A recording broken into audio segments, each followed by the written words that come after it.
It was a Tuesday when Elias first saw it.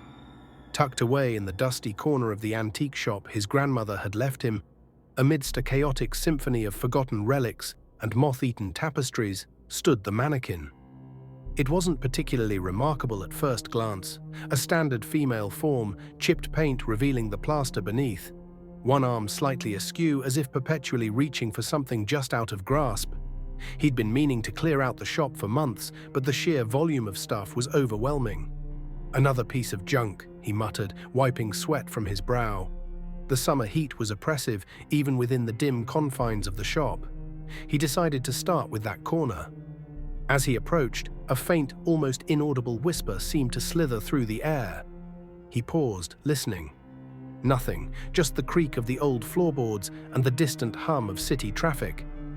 "Must be the heat getting to me," he concluded. He tried to move the mannequin, but it was surprisingly heavy. Grunting with effort, he managed to drag it a few feet. That night, Elias had trouble sleeping.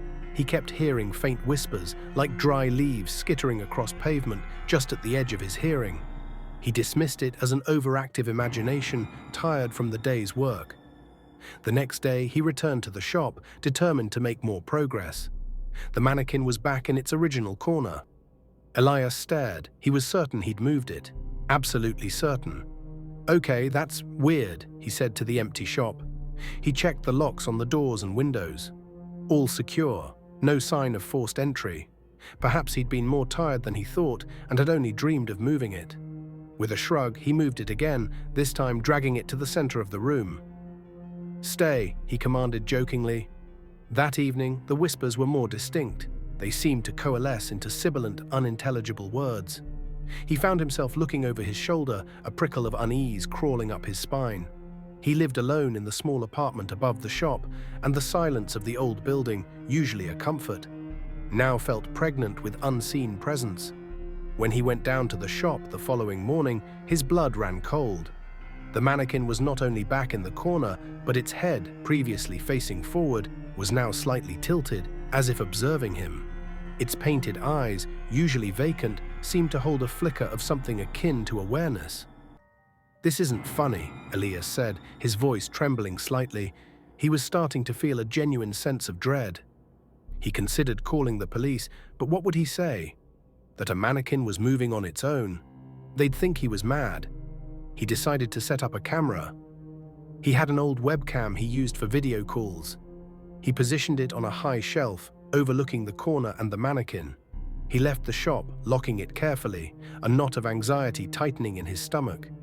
He couldn't focus on anything else all day. The thought of the mannequin, of the whispers, consumed him. As soon as dusk began to settle, he rushed back, his heart pounding. He retrieved the webcam and hurried upstairs, plugging it into his laptop. The footage was grainy, the shop dim. He fast-forwarded through hours of stillness. Then, around 3 a.m., it happened. The mannequin, in a series of jerky, unnatural movements, began to turn. Its limbs, stiff and awkward, shifted. It walked. Not like a human, but like a puppet with tangled strings, its plaster feet scraping against the wooden floor. It moved from the center of the room, back to its corner, settling into the exact position he'd first found it in. Then its head slowly turned towards the camera. The painted eyes seemed to stare directly at him, through the lens, through time. Elias slammed the laptop shut, a strangled cry escaping his lips. He was shaking, his breath coming in ragged gasps. This wasn't a prank. This wasn't his imagination. This was real.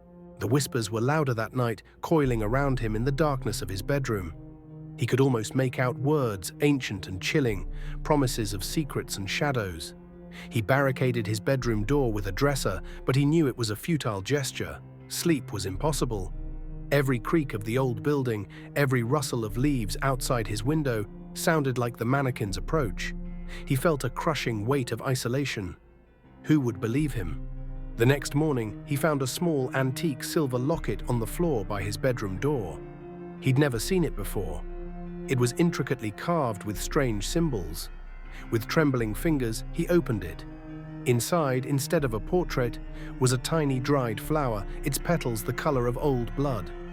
A new whisper, clearer than before, echoed in his mind. A gift. He knew he had to get rid of the mannequin. He couldn't sell it. He wouldn't wish this terror on anyone else. He had to destroy it.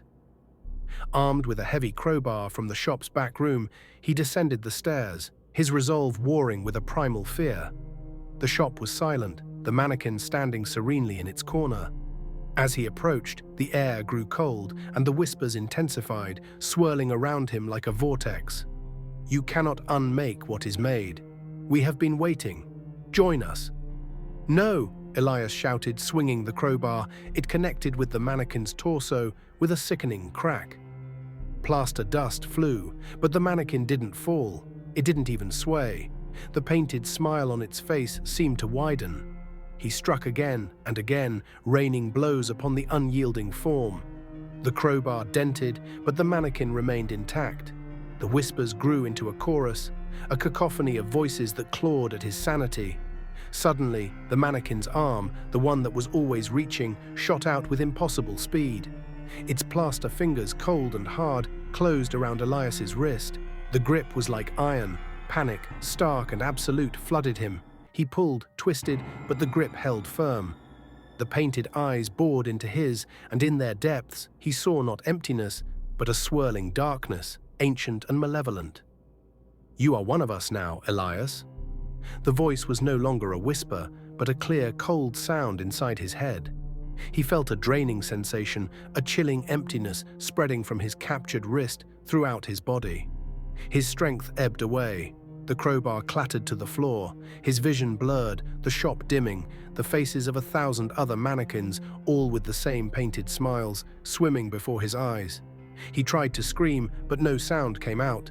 His limbs grew stiff, his skin cold and hard.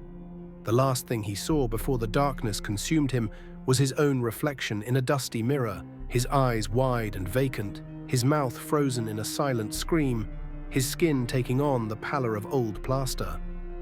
The next morning, the antique shop remained closed. Weeks turned into months.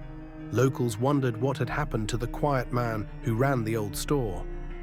Eventually, the building was sold.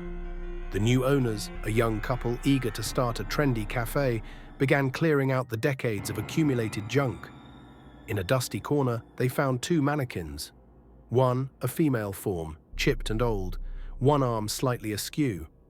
The other, a male form, its face a mask of frozen terror, its hand outstretched as if reaching for something or someone that was no longer there. "Creepy," the young woman said, shuddering. "Let's get these out of here." As they dragged the male mannequin towards the door, its head lolled to the side. For a fleeting moment, its painted eyes seemed to flicker with a desperate trapped light.